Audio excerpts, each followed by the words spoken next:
الغر الميامين. قال الله تبارك وتعالى في كتابه الحكيم: إن الله وملائكته يصلون على النبي يا أيها الذين آمنوا صلوا عليه وسلموا تسليما. اللهم صل على محمد وعلى آل محمد كما صليت على إبراهيم وعلى آل إبراهيم إنك حميد مجيد. اللهم بارك على محمد وعلى آل محمد كما باركت على إبراهيم وعلى آل إبراهيم في العالمين إنك حميد مجيد. أما بعد، فإن خير الحديث كتاب الله، وخير الهدي هدي محمد صلى الله عليه وسلم، وشر الأمور محدثاتها، وكل محدثة بدعة، وكل بدعة ضلالة، وكل ضلالة في النار. أعوذ بالله السميع العليم وبوجهه الكريم وسلطانه القديم. بسم الله الرحمن الرحيم. يا أيها الذين آمنوا اتقوا الله حق تقاته ولا تموتن إلا وأنتم مسلمون. يا أيها الذين آمنوا اتقوا الله وقولوا قولا سديدا يصلح لكم أعمالكم ويغفر لكم ذنوبكم، ومن يطع الله ورسوله فقد فاز فوزا عظيما. يا أيها الناس اتقوا ربكم الذي خلقكم من نفس واحدة وخلق منها زوجها وبث منهما رجالا كثيرا ونساء، واتقوا الله الذي تساءلون به والأرحام إن الله كان عليكم رقيبا. ہر قسم کی تعریفات، تکبیرات، تمجیدات، تسبیحات، تحلیلات اور تقدیسات رب کائنات کے لیے ہیں. خالق کائنات کی حمد و ثناء کے بعد درود و سلام نبی معظم، نبی مکرم، ہمارے ہادی و رہبر جناب محمد الرسول اللہ صلی اللہ علیہ وعلا آلہ وسلم کی ذات اقدس مقدسہ پر. معزز سامعین، اللہ تعالیٰ نے انسان کو صرف ایک فرض منصبی ادا کرنے کے لیے پیدا فرمایا، وہ اللہ تعالیٰ کی عبادت کے لیے خاص ہونا ہے. یعنی انسان کی تخلیق کا مقصد یہ تھا کہ وہ اللہ تعالیٰ کی عبادت میں ہمہ تن مصروف عمل نظر آئے. لیکن انسان اس دنیا میں آ کر نبیوں رسولوں کی تعلیمات کو دیکھ کر، جان کر اور سن کر، اس کے باوجود وہ دنیاوی آسائشوں، لذتوں اور راحتوں میں پڑ گیا جو فنا ہونے والی ہیں. وہ ابدی راحت، وہ ابدی سکون بھول گیا جو رب کائنات نے قیامت والے دن کے لیے اس کے لیے مختص کر کے رکھے ہیں. خالق کائنات نے اس انسان کو وقتی آزمائش، وقتی تکلیف، وقتی آلائشوں میں ڈال کر پرکھنا چاہا. آیا کہ یہ میرا بندہ جس کو میں نے انتہائی عزت اور تکریم اور منزلت کے ساتھ بنایا، وہ واحد مخلوق اللہ کی جس کو اللہ تعالیٰ نے خود اپنے ہاتھوں سے بنایا. دنیا جہاں کی تمام مخلوقات ہوں، وہ جنات ہوں، وہ چرند اور پرند ہوں، دنیا میں جتنی چیزیں موجود ہیں، رب کائنات نے صرف لفظ کن کہا اور وہ اللہ تعالیٰ کے حکم سے پیدا ہو گئی. لیکن انسان وہ واحد مخلوق اللہ کی جس کو اللہ نے عزت، شرف اور منزلت سے نوازا. وَلَقَدْ كَرَّمْنَا بَنِي آدم، ہم نے بنی آدم کو عزتیں اور رفعتیں دی، لیکن یہ انسان اتنی عزتوں کے باوجود، اتنی اللہ تعالیٰ کی قدر اور اکرام کے باوجود اس دنیا میں پڑھ کر اس قدر گناہوں کو اپنے سر پر، اپنے دل اور دماغ پر حاوی کر بیٹھتا ہے، اپنے گناہوں کی دلدل میں اس قدر دنستا چلا جاتا ہے کہ ایک گناہ کرنے کے بعد اسے توبہ کی توفیق کو تو دور کی بات ہے، اسے یہ احساس تک نہیں ہوتا کہ میں نے گناہ کیا، اور اس کے اوپر ایک اور گناہ کر بیٹھتا ہے۔ گویا انسان اس دنیا میں کھو کر وہ اپنی تخلیق کا مقصد، وہ اللہ کو راضی کرنا، اس کی عبادت، یہ منصب یاد رکھنا تو دور کی بات، الٹا اس نے اس دنیا میں پڑھ کر اپنے آپ کو تباہ و برباد کر کے گناہ اس قدر کیے کہ اس کی گناہوں کی لذتوں نے عبادت کی لذت کو نہ صرف ختم کیا، بلکہ جب بھی کبھی اس کا دل چاہا عبادت کے لیے رب کے حضور جھکا بھی صحیح، لیکن اس کے دل اور دماغ میں صرف دنیا گھوم رہی ہے۔ یہ ہماری بدقسمتی ہے کہ ہم رب العالمین کا وہ پیغام جو رسل لے کر آئے ان کو بھول بیٹھے، نہ صرف بھولے بلکہ الٹا ہم نے گناہوں کو اپنے اوپر اس قدر حاوی کر لیا کہ گناہوں کے اثرات اور نقصانات ہم پر آن وارد ہوئے، اس کے باوجود ہمارے دل میں وہ گھنٹی نہ بجی، ہمارے دل سے، ہمارے ضمیر سے وہ آواز نہ آئی کہ اے انسان، تو کس راہوں میں، کس طرف اور کس راستے کی طرف چل نکلا ہے؟ تو اللہ کا حکم بجا لانے کے لیے آیا تھا، الٹا اللہ تعالیٰ کی نافرمانی اور معصیت میں حد سے تجاوز کر گیا۔ اللہ کے بندو، ہادیوں، رہبر کے امتیوں، یہ یاد رکھو، رب کائنات نے آپ کا مقصد تخلیق کرنے کے بعد آپ کو تنہا نہیں چھوڑا، بلکہ رسل بھیجے، پیغمبر بھیجے، جو آ کر آپ کو اس رب کا پیغام سناتے رہے۔ لیکن جتنی اقوام آئیں، اللہ نے جتنی ملتیں بنائیں، جتنے رسل بھیجے، سارے کے سارے اللہ کے نبیوں کی بات سننے کے بعد جھوٹا قرار دیتے رہے، جھوٹا قرار دینے کے بعد اس کا استہزاء اور تمسخر اڑاتے رہے، اور اس کے ساتھ ساتھ اپنے دنیاوی گناہوں میں کھوئے رہے۔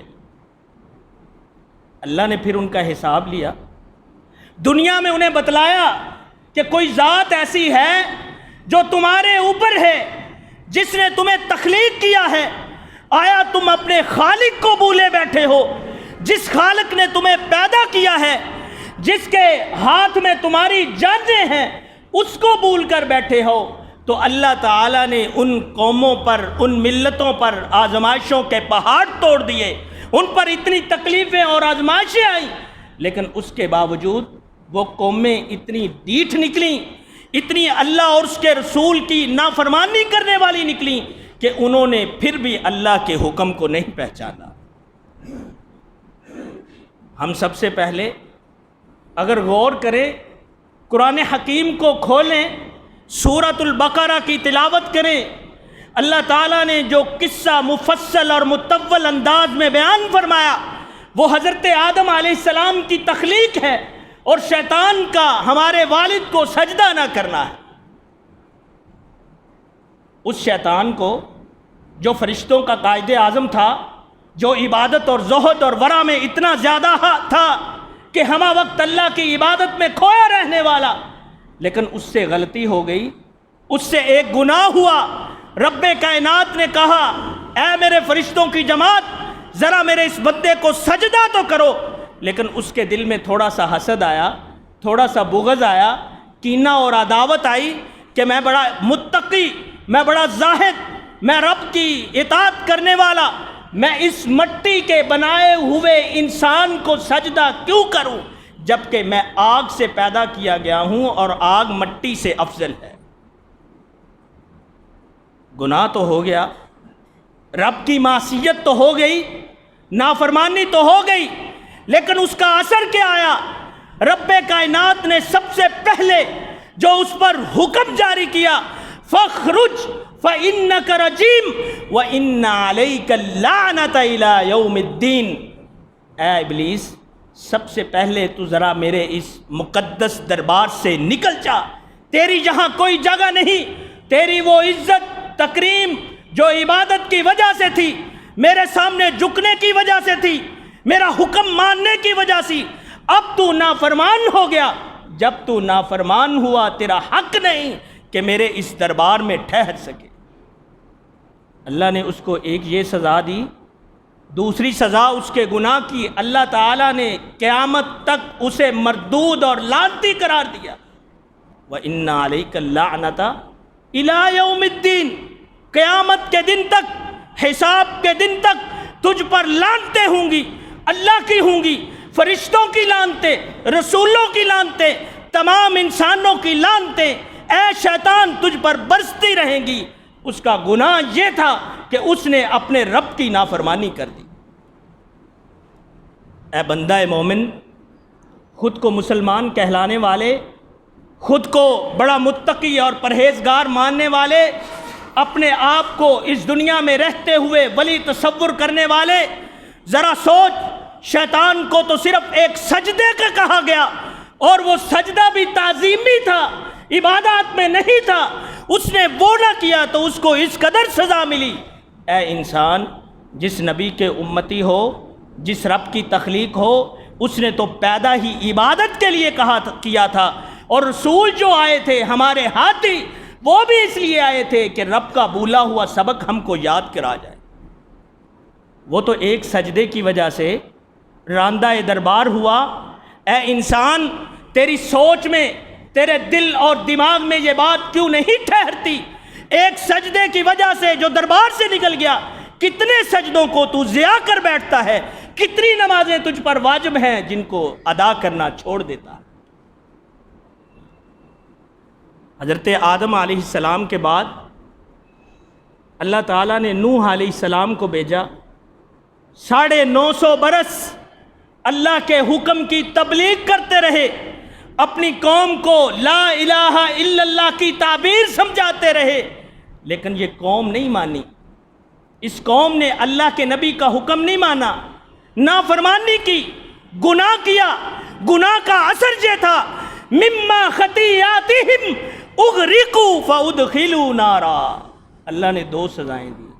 سب سے پہلے انہیں غرق آبی کیا، پانی بھیجا، غرق ہو گئے، اس دنیا سے چلے گئے۔ اللہ نے دوسری سزا دی وادخلوا نارا، اب وہ ہمیش جہنم میں رہے۔ معصیت تھی، گناہ تھا۔ اے مسلمان، تو کیوں نہیں سمجھتا؟ تو جو بھی گناہ کرے گا اس کا اثر تجھ پر ظاہری اور باطنی طور پر ہوگا۔ یہ میرے رب کا حکم ہے، اللہ ولی الذین آمنوا یخرجہم من الظلمات الی النور۔ اللہ ان لوگوں کا دوست ہے، ان کا ولی ہے جو ایمان لاتے ہیں، ان کو اندھیروں سے نکال کر روشنی کی طرف، نور و ہدایت کی طرف لے کر آتا ہے، اور جو شیطان کے دوست ہیں وہ روشنیوں سے مومنین کو، مسلمانوں کو نکال کر اندھیروں کی گھاٹیوں کی طرف لے کر چلے جاتے ہیں۔ کس وجہ سے؟ اللہ ہمارے ولی کیوں بنتا ہے؟ جب ہم اللہ تعالیٰ کی فرما برداری کرتے ہیں، اللہ کے حضور جبی کو جھکاتے ہیں، تب اللہ ہمیں اندھیروں سے نکال کر روشنی کی طرف لے کر آتے ہیں۔ اگر ہم گناہوں میں پڑے ہوں تو سمجھ جاؤ، جہاں اللہ تعالیٰ نے مومنین کو اپنا ولی قرار دیا، وہیں پر گنہگاروں کو، عاصیوں کو، فسق و فجور میں مبتلا لوگوں کو شیطان کو ان کا ولی بنایا۔ یہ معصیت تھوڑی نہیں، جتنی بھی ملتیں آئیں سب نے اپنے انبیاء کی مخالفت کی۔ معصیت رب تو پہلے کی، بعد میں نبیوں کی، ان کو جھوٹا قرار دے دیا۔ کبھی جادو کرنے والا، کبھی کسی اور زبان میں قرآن کو سیکھنے والا، کبھی ایسی باتیں تم کرنے والے ہو ہمارے آباء و اجداد نے تو کی نہیں۔ طرح طرح کے تانے تھے، طرح طرح کے ولامے تھے، طرح طرح کی مصیبتیں، آزمائشیں نبیوں پر، ان کے پہاڑ توڑے گئے۔ کس وجہ سے؟ انہوں نے تو صرف یہ کہا تھا قولوا لا الہ الا اللہ تفلحوا، صرف یہ کہنا ہے لا الہ الا اللہ، اس کی عبادت، اس کی ذات، اس کی صفات، اس کی عبادت کے تقاضے، ان پر ایمان لے آؤ، رب کو وحدہ لا شریک مانو، اسی کی عبادت کرو، کامیاب ہو جاؤ گے۔ لیکن انہوں نے اس رب کو بلا دیا۔ ذرا قوم شعیب کو بھی دیکھیں، مدین کی طرف بھیجا، یہ قوم میں صرف ایک خامی تھی، ایک کمزوری تھی، وہ یہ تھی کہ یہ ماپ تول میں کمی کیا کرتے تھے، اور مسلمانوں کی جماعت آج وہ کمی ہم میں ہے۔ ہم نے اپنے ترازو، اپنے پیمانے اس قدر سیٹ کر رکھے ہیں کہ وزن چیز کا زیادہ ہو جاتا ہے، ہمیں فائدہ زیادہ ہوتا ہے۔ ہم نے ترازوؤں میں اس قدر سیٹنگ کر رکھی ہے کہ اگلے بندے کو گھاٹا اور ہمیں فائدہ مل رہا ہو۔ قوم شعیب نے یہ کیا، اللہ کے نبی نے انہیں سمجھایا، واضح و تبلیغ کی، انہیں کہا لا تبخسوا الناس اشیاءہم ولا تفسدوا فی الارض، دو چیزیں تم میں بڑی برائی والی ہیں، بڑی تم میں کمی اور بیشی ہے اس میں۔ ایک تو یہ ہے کہ تم ماپ تول میں کمی کرتے ہو، دوسرا یہ ہے اس ماپ تول میں کمی کی وجہ سے زمین میں فساد آتا ہے، بگاڑ آتا ہے۔ اللہ نے جو زمانہ اور وقت اور مقرر کیا ہے اس میں تبدیلی آ جاتی ہے۔ تم اپنے بھائی کو تکلیف اور آزمائش سے گزارتے ہو، جس کی وجہ سے معاشرے کی بنیادیں ہل جاتی ہیں، اس وجہ سے تم پر اللہ تعالیٰ عذاب لے کر۔ لیکن اس قوم نے اپنے نبی کی بات کو جھٹلایا، اللہ نے پھر ان پر عذاب بھیجا، زلزلے کا اور آگ کا۔ اللہ نے زلزلہ بھی بھیجا، اس قدر تیز زلزلہ کہ ہل گئے، اوپر سے آگ برسائی۔ اللہ نے اس قوم کو برباد کر دیا ان کے گناہ کی وجہ سے، صرف ان میں یہ خامی تھی۔ آگے اگر ہم قرآن حکیم کا مطالعہ کرتے جائیں تو نبی موسیٰ علیہ السلام، جن کا ذکر اللہ تعالیٰ نے قرآن حکیم میں سب سے بڑھ کر کیا، اتنا مفصل انداز میں اس نبی کی وضاحت، اس نبی کی تبلیغ کو اس کی قوم کے بارے میں بیان کیا جتنا اور کسی نبی کے بارے میں نہیں کیا۔ فرعون اور اس کے ہم نوا کی طرف بھیجے گئے۔ فرعون جو اپنے آپ کو کہنے والا انا ربکم الاعلی، اے دنیا والو سب سے بڑا رب تو میں ہوں، مجھ سے بڑھ کر، مجھ سے اوپر کون سا رب ہو سکتا ہے؟ اللہ نے موسیٰ علیہ السلام کو بھیجا، ذرا جا کر انہیں میرا واعظ دیں، میرا حکم دیں، میری تبلیغ دیں، جو چیز کو وہ بھول چکے ہیں ان کو ذرا یاد دلاؤ کہ رب تو تمہارا آسمانوں پہ بیٹھا ہوا جس نے تمہیں پیدا کیا ہے، یہ دنیا کا رب تو کوئی رب نہیں ہوتا۔ لیکن یہ قوم فرعون ایسی ڈیٹ تھی، اللہ تعالیٰ نے یکے بعد دیگرے ان کی نافرمانی کی وجہ سے 7 عذاب بھیجے۔ کبھی قحط ہے، کبھی پیداوار میں کمی ہے، کبھی ٹڈیاں ہیں، کبھی جوے ہیں، کبھی میڈک ہے، کبھی خون ہے، کبھی سیلاب ہے۔ اللہ تعالیٰ نے یکے بعد دیگرے ان پر یہ آزمائشیں اور عذاب بھیجے، لیکن اس کے باوجود یہ قوم اپنے گناہوں میں اس قدر ڈوبی ہوئی کہ گناہوں کی لذت نے، گناہوں کی آسائش نے، دنیا میں رہتے ہوئے، دنیا کی آسائشیں حاصل کرتے ہوئے یہ بھول بیٹھے کہ ہمارا رب بھی ہے جو ہمارے گناہوں کی پکڑ کرے گا۔ جب بھی ان پر عذاب آتا، یہ قوم دوڑی دوڑی موسیٰ علیہ السلام کی طرف آ پہنچتی، کیا کہتی؟ اے موسیٰ ادع لنا ربک بما عہد عندک، اللہ نے تجھ سے بڑے وعدے کیے ہیں، تجھے بڑا لاڈلا پیغمبر بنایا ہے، اللہ تیری دعاؤں کو کبھی رد کرنے والا نہیں۔ لئن کشفت عنا الرجز، اگر یہ جو عذاب ہم پر آیا ہے، یہ جو اللہ نے آزمائش بھیجی ہے، وہ قحط، پیداوار میں کمی، ٹڈیوں، جوؤں، خون، سیلاب، کسی بھی صورت میں ہو، اس کو رب سے ذرا کہو کہ ہم سے دور کر دے، لَنُؤْمِنَنَّ لَكَ، ہم تجھ پر ایمان لے آئیں گے۔ اتنی ڈیٹ قوم عذاب آیا، موسیٰ علیہ السلام سے دعا کروائی، اللہ نے عذاب کو ٹال دیا، لیکن اس کے باوجود یہ قوم پھر ایمان نہ لائی، اپنے وعدوں سے مکر گئی۔ اللہ نے انہیں حتمی سزا دی، اس دنیا میں جو سزا دی سمندر میں غرق کر دیا، اور جو کہتا تھا انا ربکم الاعلی، میں سب سے بڑا رب ہوں، اللہ نے اس کو ڈبویا۔ جب موت اس کے نرخرے تک پہنچی تب اس نے کہا اے موسیٰ تجھ پر اور تیرے رب پر ایمان لاتا ہوں۔ اللہ نے کہا الآن وقد عصیت من قبل، اب کس چیز کا ایمان لاتے ہو؟ اس سے پہلے تو بڑے نافرمان تھے، خود کو رب عظیم کہلانے والے تھے۔ کس وجہ سے؟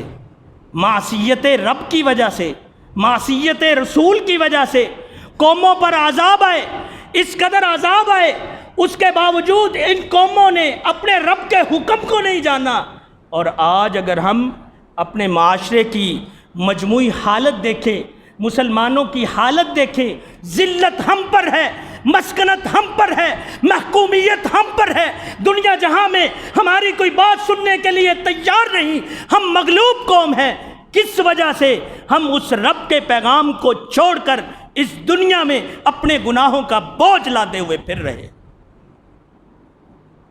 ہمیں توبہ کی توفیق نہیں ہے، اور اگر کبھی اللہ کی طرف سے ہم پر کوئی انعام آ بھی جائے توبہ کا، تو ہمارے دل اس قدر سیاہ، اس قدر زنگ آلود ہوئے، اس قدر ان پر گناہوں کی تہیں چڑھی ہوئی، گناہوں کے نقطے لگے ہوئے کہ ہم پر ہدایت سن کر بھی ہدایت کا اثر نہیں ہوتا۔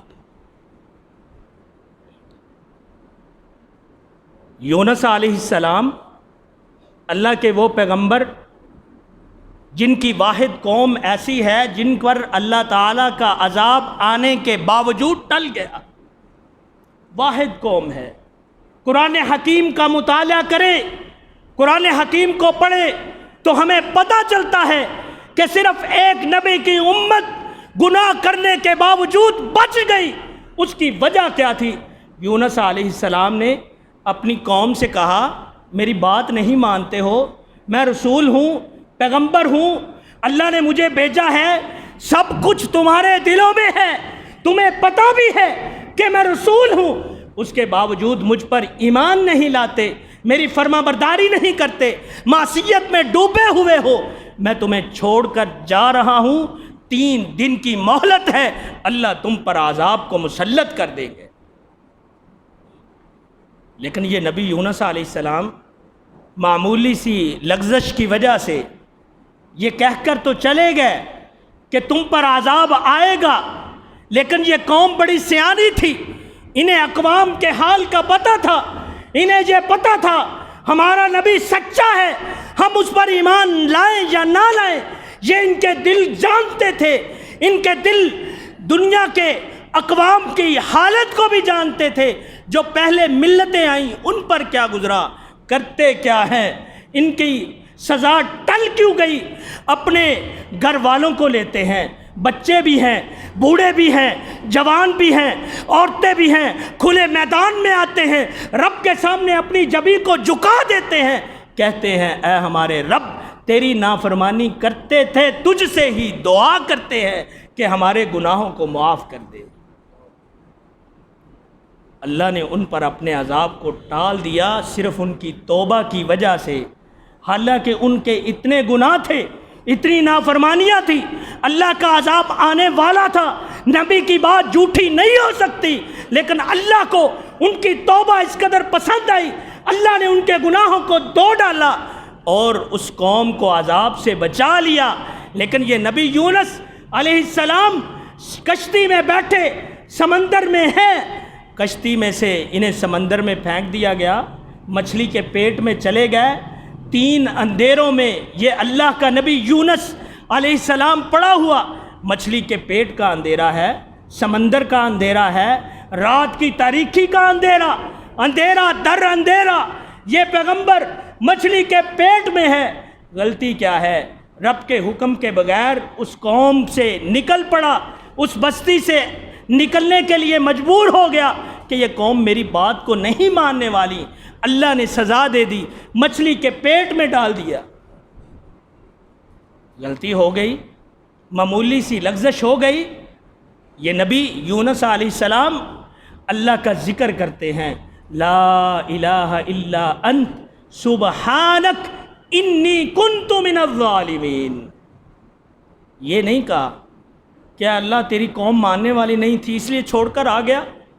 یہ نہیں کہا وہ قوم بڑی ڈھیٹ ہے. یہ نہیں کہا کہ اللہ میں نے تیری دعوت کے لیے تانے سنے, اپنا تمسخر اڑوایا, لوگوں نے طرح طرح کے القابات دیے. یہ نہیں کہا بلکہ رب کی تسبیح بیان کی, لا الہ الا انت, اے رب تیرے سوا کوئی الہ نہیں ہے. انی کنت من الظالمین. دوسری بات یہ کی اپنے آپ کو انتہائی عاجز اور انکسار کر کے, اپنے آپ کو اپنی جبین کو جھکا کر اللہ کے حضور یہ کہا کہ اللہ میں تو ظلم کرنے والوں سے ہوں, میں تو ظلم کر بیٹھا. اللہ تعالیٰ نے اس نبی کو بھی اس مچھلی کے پیٹ سے سمندر سے نکالا, قوم کی طرف واپس بھیجا. اللہ تعالیٰ کا یہ انعام ہوا, یہ کرم ہوا, یہ خصوصی عطا ہوئی. کس وجہ سے؟ کہ انہوں نے معصیت رسول کی توبہ کر لی. اللہ کے نبی نے معمولی سی لغزش کی, انہوں نے اللہ کے حضور معافی مانگ لی, اللہ نے انہیں معاف کر دیا. لیکن اے مسلمانوں کی جماعت, اس اسلامی ملک میں بسنے والوں, کیا تم میں اس قدر جرت ہے, اس قدر طاقت ہے, تمہارے ضمیر تمہارے دل اس چیز پر قادر ہے کہ گناہ تو کر لیتے ہو؟ وہ انسان کا خاصہ ہے, انسان کی فطری طبیعت ہے کہ وہ گناہ پر مجبور ہو جاتا ہے. لیکن گناہ کے بعد توبہ کرنے کے لیے اللہ کے حضور آتے کیوں نہیں؟ جب آپ اللہ کے سامنے نہیں آؤ گے, آپ کے گناہوں کے ظاہری اور باطنی اثرات آپ پر آئیں گے. آپ کو اللہ تکلیفیں اور آزمائشیں دے گا, آپ کو اللہ تعالیٰ وہ تکلیف دے گا جس کا آپ تصور بھی نہیں کریں گے. آپ کو پتہ بھی نہیں چلے گا کہ مجھ پر آزمائش کیوں آ رہی ہے. ہمارے دل اس قدر سخت ہیں, گناہوں میں لتھڑے ہوئے, کلا بل ران علی قلوبہم ما کانوا یکسبون. ہمارے دل پر تالے پڑ گئے, قفل پڑ گئے, سیاہ نقطے لگ گئے. گناہ کیا تو ایک نقطہ لگا, توبہ نہ کی اور گناہ کیا ایک نقطہ لگا. اس قدر کالے دل ہو گئے, ہمارے دلوں پر تالے پڑ گئے کہ اللہ نے ہم سے توبہ کی توفیق ہی چھین لی. آیا ہمیں توبہ کرنے کی توفیق کیسے ہو جب ہم گناہ کر بیٹھیں؟ اللہ نے تو کہا تھا ایک قومیں میری ایسی ہوں گی جو گناہ کریں گی پھر توبہ کریں گی, وہ پسند ہوں گی. لیکن اے مسلمان, گناہ تو تو کرتا ہے لیکن توبہ نہیں کرتا. اس گناہ کا اثر تم پر آتا ہے, تمہیں نقصان ہوتا ہے. اللہ نے کہا تھا کہ اگر کوئی قوم گناہ کرے اور توبہ نہ کرے, میں اس قوم کو اس دنیا سے مٹا دوں گا. ایسی قوم لاؤں گا جو گناہ بھی کرے گی لیکن ساتھ توبہ بھی کرے گی. آج ہمارے اندر دنیا بھر کی اقوام جو گزر گئیں ان کی برائیاں ہم میں ہیں. وہ قتل ہو, چوری ہو, ڈاکہ ہو, زنا ہو, لواطت ہو, جھوٹ ہو, کسی پر لعن طعن ہو, تہمت ہو. دنیا جہاں کا کوئی گناہ ایسا نہیں جو ہم نہیں کرتے, اور ہمارے اندر گناہ اس قدر سرایت کر گئے کہ ہمیں وہ گناہ محسوس ہی نہیں ہوتے. ہماری عزت, ہماری غیرت ڈوب گئی.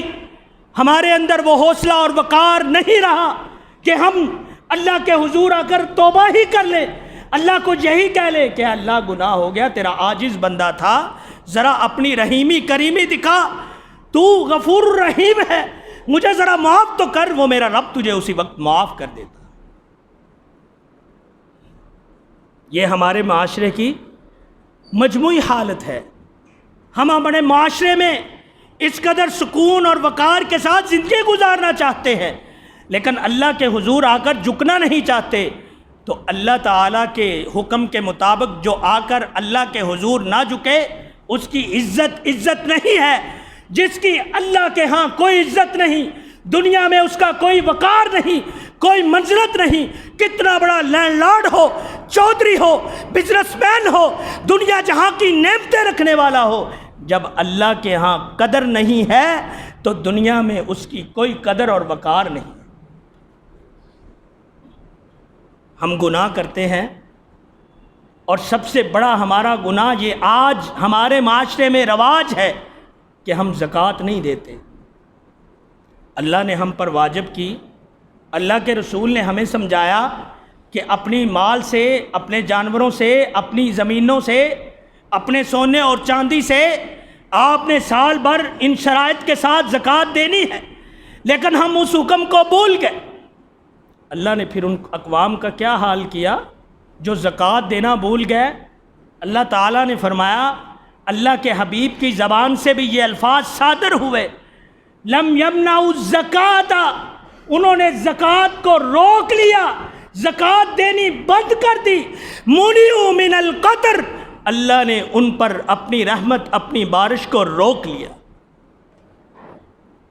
آج ہماری جو حالت ہے، گرمی کی شدت ہے، ہمارے انسان اور جانور مر رہے بھوک اور پیاس کی وجہ سے، گرمی کی شدت اس قدر کہ برداشت سے باہر ہے، اس کی وجہ یہ ہے کہ ہم اللہ کی نافرمانی میں ڈوبے ہوئے۔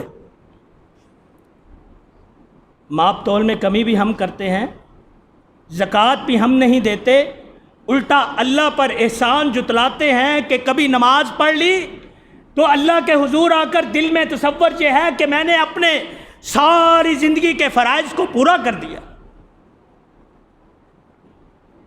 ایک اور چیز بھی ہے جو ہمارے گناہ کی سزاؤں کا موجب ہے، وہ ہماری زبان ہے، وہ زبان جس سے گناہ صادر ہوتے ہیں اور اس قدر گناہ ہوتے ہیں کہ ہم تصور بھی نہیں کر سکتے، جس میں غیبت بھی ہے، چغلی بھی ہے، جھوٹ بھی ہے، لعن اور طعن بھی ہے، گالی دینا بھی ہے، بری بھلی باتیں کرنا بھی ہے۔ یہ زبان انسان کا وہ حصہ ہے جس میں ہڈی نہیں ہے، لیکن اس کے باوجود زخم اس قدر زیادہ دیتا ہے جو ہڈی سے بڑھ کر ہوتا ہے۔ ہماری زبانیں گناہ پر گناہ کیے جا رہی، اور ہمارا جو زبان بنانے کا مقصد اللہ نے رکھا تھا، وہ اللہ تعالیٰ نے اپنا ذکر رکھا تھا کہ یہ بندے اس زبان سے میری تحلیل اور تکبیر کریں، اس زبان سے اللہ کا ذکر کریں، اس زبان سے جو ان پر قرآن نازل کیا گیا اس کو پڑھیں، اس زبان سے وہ دعائیں اور استغفار پڑھیں جو نبی نے سکھلائے، لیکن ہم نے اس زبان کا استعمال الٹے اور گناہ والے کاموں میں لگا دیا۔ اللہ کے نبی نے تو یہ کہا تھا، میں یضمن لی ما بین لحییہ و ما بین رجلیہ، جو دو چیزوں کی ضمانت دے دے وہ پکا جنتی ہے۔ اس میں پہلی چیز زبان ہے، اگر زبان آپ کے کنٹرول میں نہیں ہے تو آپ یہ یاد رکھیں، رسول مصدوق کی زبان سے یہ ارشاد ہے، یکب الناس فی النار علی وجوہہم او علی مناخرہم الا حصائد السنتہم، جہنم کی طرف اونچے بل، نتنوں کے بل گھسیٹتے ہوئے فرشتے انسانوں کو لے کر جائیں گے۔ گناہ کیا ہوگا؟ الا حصائد السنتہم، ان کی زبان کی بولی جو انہوں نے کھیتیاں زمین میں بوئی تھیں وہ کاٹیں گے۔ ہم نے اس گناہ کو گناہ نہیں سمجھا، ہماری زبان نے بے مقصد گفتگو کرتی ہیں، کبھی کسی کی عزت اچھالتی ہیں، کبھی کسی کی پگڑی اچھالتی ہیں، کبھی کسی گھر کے بارے میں، عزت کے بارے میں بات کرتی ہیں، لیکن اللہ ماشاء اللہ کسی کو توفیق ہوتی ہے کہ رب سے ہم کلام ہو جائے۔ وَأَقِمِ الصَّلَاةَ لِذِكْرِي، اللہ نے قرآن میں سب سے بڑا جو ذکر قرار دیا وہ نماز ہے، اور ہم اسی نماز کو بھول بیٹھے۔ یہ ہمارے وہ گناہ ہیں جن کے اثر ہم پر پڑ رہے، لیکن ہم جان بوجھ کر آنکھوں اور دلوں میں پردے ڈال کر بیٹھے ہوئے کہ ہمارے گناہ کوئی اہم گناہ نہیں، یہ کبیرہ صغیرہ کچھ نہیں، یہ گناہ ہم پر کوئی اثر نہیں لے کر آتے۔ لیکن اللہ تعالیٰ اور اس کے رسول کی نافرمانی کا حال پچھلی قوموں پر جو آیا وہ آپ سن چکے، وہ عذاب آپ پر بھی آ رہا، لیکن میرے قربان جاؤ میرے رسول پر جس نے دعا کی، اللہ کے حضور ہاتھ اٹھائے، اے اللہ میری قوم پر، میری امت پر اجتماعی حالت میں کوئی عذاب نہ آئے۔ قربان جاؤں اس ذات پر جس نے ہمارے لیے دعا کی، اور افسوس اس پر کہ اس امت کے لیے دعا کی جو اس نبی کے فرامین کو ہی بول بیٹھے۔ قیامت کا دن ہوگا، اللہ کا دربار ہوگا، ساری کی ساری اقوام اپنے نبیوں کی طرف دوڑ لگائیں گی کہ آج ہماری سفارش ہو جائے، شفاعت ہو جائے، آج اللہ ہمیں معافی دے دے۔ سارے نبی صرف اپنے نفسی نفسی کہیں گے۔ قربان جاؤں اس ذات پر، میرے نبی پر، ہادی و رہبر پر، وہ اپنا سر سجدے میں جھکا دیں گے اور کہیں گے امتی امتی، سب کی سفارش کریں گے۔ لیکن کچھ لوگ ایسے بد نصیب بھی ہوں گے جن کی اللہ کے نبی سفارش نہیں کریں گے۔ کیوں سفارش نہیں کریں گے؟ ان کے گناہ اس قدر عظیم ہوں گے۔ کیسے عظیم ہوں گے؟ وہ لوگ جو غلول و خیانت کرتے ہوئے اللہ کے دربار میں پیش ہوا، وہ خیانت اس کے گھر میں ہو، کاروبار میں ہو، اس کی حکمرانی میں ہو، اس کی وزیری اور مشیری میں ہو، اس کو جو اللہ نے عزت اور مرتبہ اور وقار اور عہدہ دیا اس کے خلاف دیا۔ وہ انسان جس نے اللہ تعالیٰ کی عطا کرتا ہوا نعمت اور عہدے کا ناجائز استعمال کیا، اللہ کے نبی نے کہا تھا اے میرے صحابہ کی جماعت یہ سن لو، اپنے کان کھول کر سن لو، کل قیامت کا دن ہوگا، یہ نہ ہو کہ میرے پاس آؤ، کوئی بکری چوری کر کے اس نے دنیا میں کی ہو، وہ بکری اٹھائے دوڑا میری طرف آ رہا ہو، کسی نے مال غنیمت چرایا ہو، کسی کو اللہ نے عہدہ اور عزت دی ہو اس کے خلاف گیا ہو، کسی کے پاس امانت آئی ہو اس میں خیانت کی ہو، اور میرے پاس آ کر کہے کہ اے اللہ کے نبی میری سفارش کر دے، اللہ کے نبی کہیں گے میں تیری سفارش کیسے کروں؟ اور ہم سمجھتے ہیں کہ ہمارے گناہوں کا اثر ہم پر نہیں ہے، حالانکہ اگر ہم جانیں ہم پر جو تکلیف آتی ہے، جو بیماریاں آتی ہیں، جو آزمائشیں آتی ہیں، طرح طرح کے عذاب آتے ہیں، کبھی بارش روک لی گئی، کبھی زلزلہ آیا، کبھی جانور مر گئے، کبھی کاروبار تباہ ہو گیا، کبھی ہمارا دل اللہ کے حضور جھکنے کے لیے تیار نہ ہوا، ان سب کی ایک ہی وجوہ ہے، وہ یہ ہے کہ ہم اپنے گناہوں پر توبہ کرنا بھول گئے، ان کے اثرات ہمارے دل پر نقش ہو گئے۔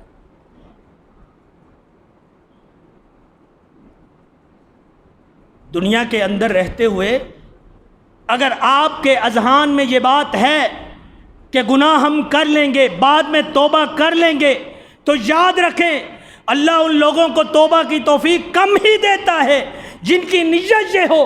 اللہ قرآن میں فرماتے ہیں جو غلطی کر بیٹھا اور اس کو پتہ نہیں تھا اللہ اس کو معاف کر دیں گے، اور جو جانتے بوجھتے ہوئے عہدے میں خیانت کرے، جانتے بوجھتے کسی کی عزت پامال کرے، کسی شریف کی پگڑی کو اچھالے، کبھی کسی امانت میں خیانت کرے، تو وہ یہ جان لے کل قیامت والے دن اس کا حساب ہو کر رہے گا، اور اس سے پہلے یہ چیز کو بھی مد نظر رکھیں کہ اللہ دنیا میں بھی اس پر آزمائشیں اور مشقتیں نازل کر سکتے ہیں۔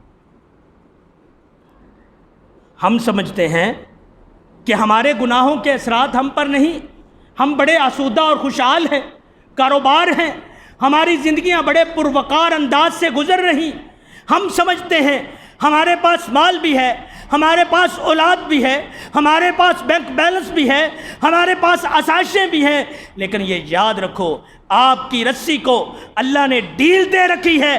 جس وقت اللہ تعالیٰ کا غصہ عروج پر پہنچا، آپ کی رسی کو کھینچا گیا، جو ڈیل دی گئی، تو سارے کے سارے گناہوں کا بدلہ اللہ لے۔ دنیا کے اندر رہتے ہوئے اے انسان اگر حقیقی کامیابی اور کامرانی چاہتے ہیں، وَمَن يُطِعِ اللَّهَ وَالرَّسُولَ، جو اللہ اور اس کے رسول کی اطاعت کر گیا فقد فاز فوزا عظیما، تو اس نے وہ کامیابی حاصل کر لی جو اسی کے لائق ہے، جس چیز کو اس کے پاس جانا ہے، جو اس کا مطلوب اور مقصود ہے، وہ کامیابی ہم اللہ اور اس کے رسول کی اطاعت حاصل کر کے کریں گے۔ لیکن افسوس ہے ہمیں اپنے اوپر، افسوس یہ ہے کہ ہم نے اطاعت تو دور کی بات ہے، اس سے پہلے گناہ اس قدر کر لیے کہ اطاعت کی سکت ہی نہ رہی۔ اور محبت کے دعوے بڑے بلند ہیں، ببانگِ دہل ہم کہتے ہیں اے نبی ہماری جانیں آپ پر قربان ہیں، ببانگِ دہل اس چیز کا اعلان کیا جاتا ہے کہ اللہ کے نبی آپ کی حرمت پر کٹنے مرنے کے لیے ہم تیار ہیں۔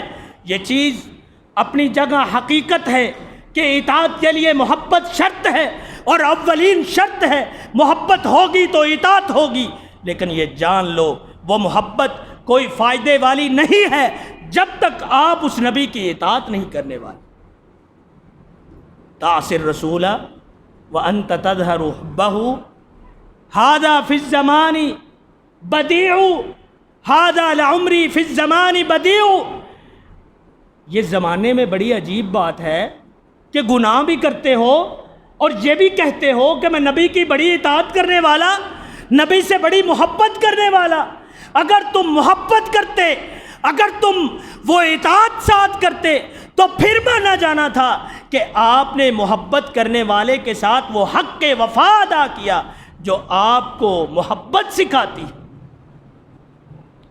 اطاعت آپ کی کامیاب ہوگی، اولین شرط یہ ہے کہ محبت آپ کی قائم اور دائم ہو، اس لیے کہ اللہ کے اور اس کے رسول کے حکم کو ماننا ہے۔ اللہ کے رسول کی بات ہمارے لیے آج وہ درجہ اور حیثیت نہیں رکھتی جو اس معاشرے میں رہتے ہوئے ہمارے اندر ہونی چاہیے۔ اللہ کے رسول کا اخلاق تھا قرآن حکیم، ہم نے اس کو چھوڑ دیا۔ اللہ کے رسول کی عادات، اللہ کے رسول کے خصائل، اللہ کے رسول کے اقوال، افعال، عبادات، وہ اس میں ہم نے اس قدر کمی کر دی یا اس قدر ہم نیچے آ گئے کہ ہم نے بلا دیا کہ ہمارے نبی نے ہم سے اطاعت میں مطلوب کیا کیا تھا۔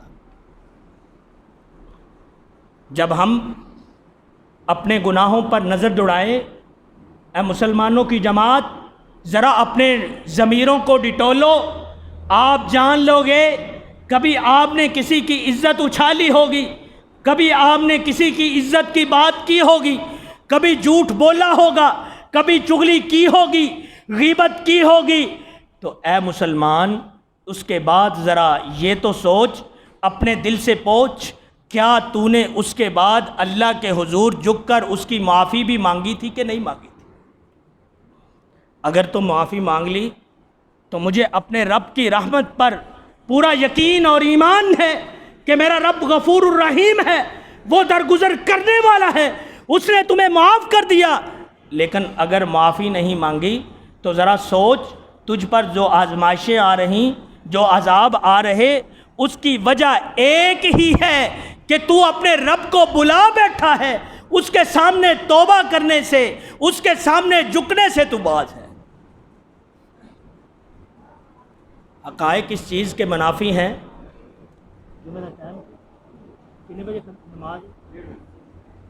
حقیقت ہم سے دور ہے، ہم یہ جاننے کے لیے تیار نہیں ہیں، اس قرآن کا مطالعہ کرنے کے لیے ہم بیٹھنے کے لیے تیار نہیں، اس کو پڑھنا تو دور کی بات ہے۔ ہمارے لیے حکم یہ تھا، اللہ کا حکم یہ تھا کہ اس قرآن کو پڑھو اور اس پر عمل کرو۔ اللہ کے رسول نے تو یہ کہا تھا، اس کتاب کو اپنا آئین اور دستور بناؤ، اس قرآن کو چھوڑو گے تو زمانے میں ذلیل اور خوار ہو کر رہ جاؤ گے۔ وہ زمانے میں معزز تھے مسلمان ہو کر، اور تم خوار ہوئے تارک قرآن ہو کر۔ ہماری وجہ ہی یہی ہے، ذلت کی، محکومیت کی، مسکنت کی، دنیا عالم میں ہمارا وہ عزت اور وقار کھو گیا، صرف اسی وجہ سے کہ ہم نے گناہوں کو تو اپنایا لیکن اس قرآن کو نہیں کھولا، اس قرآن کو نہیں پڑھا، ان ھذا القرآن یہدی للتی ہی اقوم، یہ تو اقوام کی ہدایت کے لیے تھا، الٹا ہم نے اس کو غلاف میں لپیٹ کر اوپر سجا دیا۔ گناہوں کے اثرات، امام مالک رحمہ اللہ، امام شافعی ان کے شاگرد ہیں، وہ کہتے ہیں انی اری اللہ لقد القى اللہ فی قلبک نورا، کہ اے شافعی، اے میرے شاگرد، میں دیکھتا ہوں کہ اللہ تعالیٰ نے تجھ کو نور اور بصیرت عطا کی ہے، فلا تطفئہ بمعصیت اللہ، میری تجھ سے گزارش یہ ہے، میں تجھ سے نصیحت کرتا ہوں کہ گناہ کر کے اپنے اس نور کو ختم نہ کر لینا۔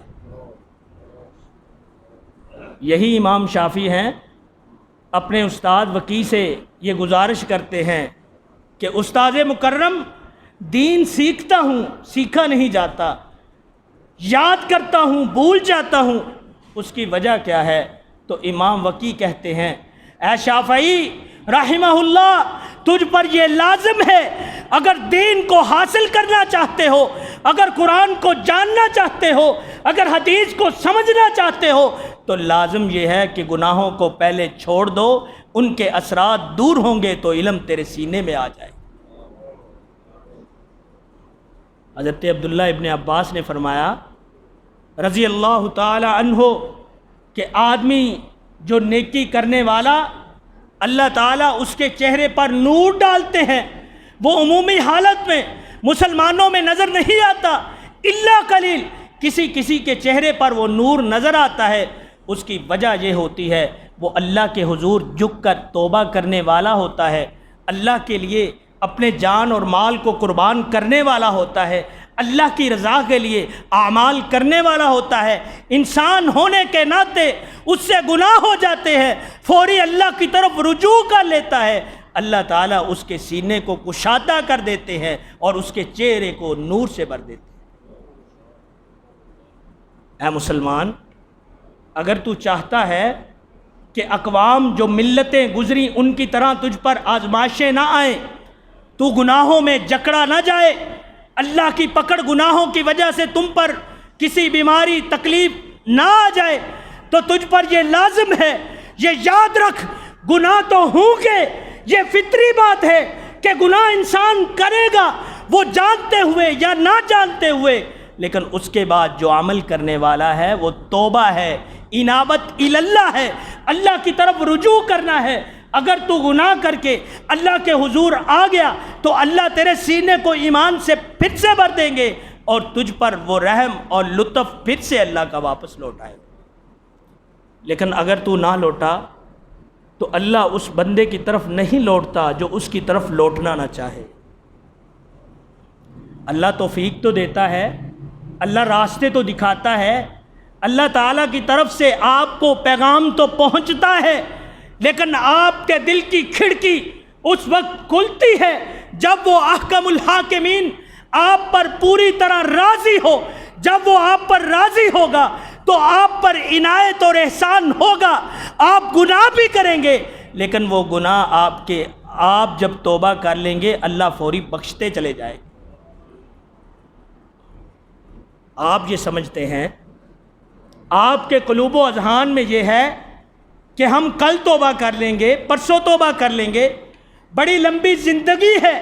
اے انسان، اے مسلمان، ہادی و رہبر کے امتی، ذرا سوچ، اپنے محلے دار کی طرف، اپنے عزیز اور رشتہ دار کی طرف، اپنے ساتھ نماز پڑھنے والے کی طرف، اپنے ساتھ کاروبار کرنے والے کی طرف، جو پچھلے سال تیرے ساتھ تھا آیا کہ ہے، پچھلے ماہ تیرے ساتھ تھا آیا کہ وہ ہے۔ کیا تو یہ جانتا ہے، کیا اس کی قبر میں جا کر تو نے دیکھا ہے کہ اس نے مرنے سے پہلے توبہ کی تھی، یا تیری طرح غافل تھا کہ وقت آئے گا، بڑی لمبی زندگی ہے، توبہ کر لے۔ اور اگر توبہ نہ ہوئی، اگر اللہ سے بخشش نہ مانگی، موت سے پہلے اللہ کے حضور نہ جھکے، اللہ تعالیٰ کے حضور جھک کر اپنی جبیں کو نہ جھکایا، تو یاد رکھو آپ کے گناہ اس قدر ہیں، حقوق اللہ تو اللہ معاف کرنے والا، ہم اس سے امید رکھتے ہیں کہ ہمارے جو کمی بیشی ہے اطاعت اور عبادت میں، وہ اللہ تو چاہیں معاف کر سکتے ہیں، لیکن جو حقوق اللہ ہیں وہ بندوں کے بغیر معاف ہونے والے نہیں۔ ہمارے معاشرے کے اندر بگاڑ کی سب سے بڑی وجہ جو ہمارے گناہ کی وجہ سے ہے، وہ ہمارے اندر صلہ رحمی کا مفقود ہونا ہے۔ ہمیں رشتہ داری تو یاد ہے، ہمیں اپنا پرایا تو یاد ہے، لیکن ہمیں یہ نہیں یاد کہ ہمارا فلاں رشتہ دار غریب اور مسکین بھی ہے، فلاں کی وہ حاجت بھی ہے، فلاں کے پاس کھانے کے لیے کچھ ہے یا نہیں۔ ہمارے دل میں وہ صلہ رحمی نہیں ہے، ہمارے دل میں وہ اختیار اور قدرت اور طاقت نہیں ہے کہ ہم اپنی جیب سے نکال کر اس مظلوم اور مسکین فقیر پر خرچ کر سکیں۔ جب ہمارے اندر یہ بگاڑ ہوگا، ہمارے اندر یہ کمی ہوگی، اللہ تعالیٰ نے صلہ رحمی کے بڑے انعامات رکھے، اللہ تعالیٰ نے رزق میں برکت بھی رکھی، عمر میں بڑھانا بھی لکھا، اللہ تعالیٰ نے صلہ رحمی کو اپنے عرش کے پائے کے نیچے بھی رکھا، وہ پکڑے ہوئے ہے، اللہ کے حضور جھکا ہوا ہے۔ جو صلہ رحمی کرے گا اللہ اس کو معاف بھی کرے گا، لیکن ہمارے گناہ، ہماری باتیں، رشتہ داری کے تانے اور ولامے، رشتے کرنے یا نہ کروانے، دنیا جہاں کی باتیں ہمارے دماغ میں اس قدر چھپی ہیں، اس قدر نقش ہیں کہ ہم اپنے اس بھائی مسلمان رشتہ دار پر خرچ کرنے کے لیے تیار نہیں ہیں، تو یہ جان لو آپ پر بھی عذاب آ کر رہے گا، کیونکہ اللہ کے حبیب کا فرمان یہ ہے کہ جب کوئی نیکی کرنے والا برائی کرنے والوں کو نہ روکے اور نیکی نہ کرے تو اس پر بھی عذاب آ کر رہتا ہے، کجا یہ کہ ہم نیکی کرنے کے لیے تیار ہی نہیں۔ اللہ کے حضور جھکنا کوئی عیب نہیں ہے، اللہ کے حضور آ کر اپنی جبین کو جھکانا آپ کی قدر اور منزلت میں اضافے کا سبب ہے۔ آپ پر جو آزمائشیں اور مصیبتیں ہیں ان کی دوری ہے۔ مسلمانوں اللہ کے حضور جھک جاؤ، آپ اگر اللہ کے حضور نہ جھکے تو آپ پر طرح طرح کی آزمائشیں مزید آئیں گی۔ زکوٰۃ نہیں دیتے تو قحط سالی آتی ہے، اپنے اعمال کو درست نہیں کرتے تو حکمران غافل آتے ہیں، اللہ کے حضور جو اللہ تعالیٰ کی اور اس کے رسول کی فرما برداری نہیں کرتے تو اللہ تعالیٰ طرح طرح کے عذابوں سے نوازتے ہیں۔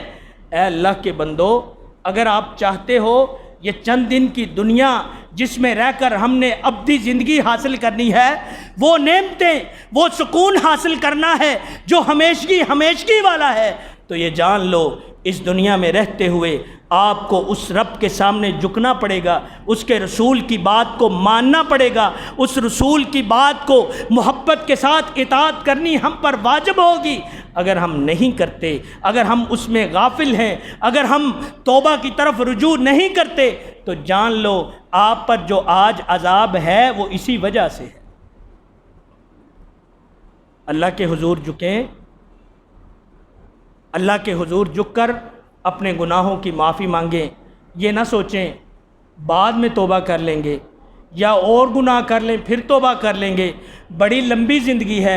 اے انسان، زندگی اور موت کا علم تو میرے رب کے پاس ہے کہ جب آپ کو اللہ نے زندگی دی تب بھی کسی کو نہیں پتہ تھا، جب موت دی تب بھی کسی کو نہیں پتہ ہوگا۔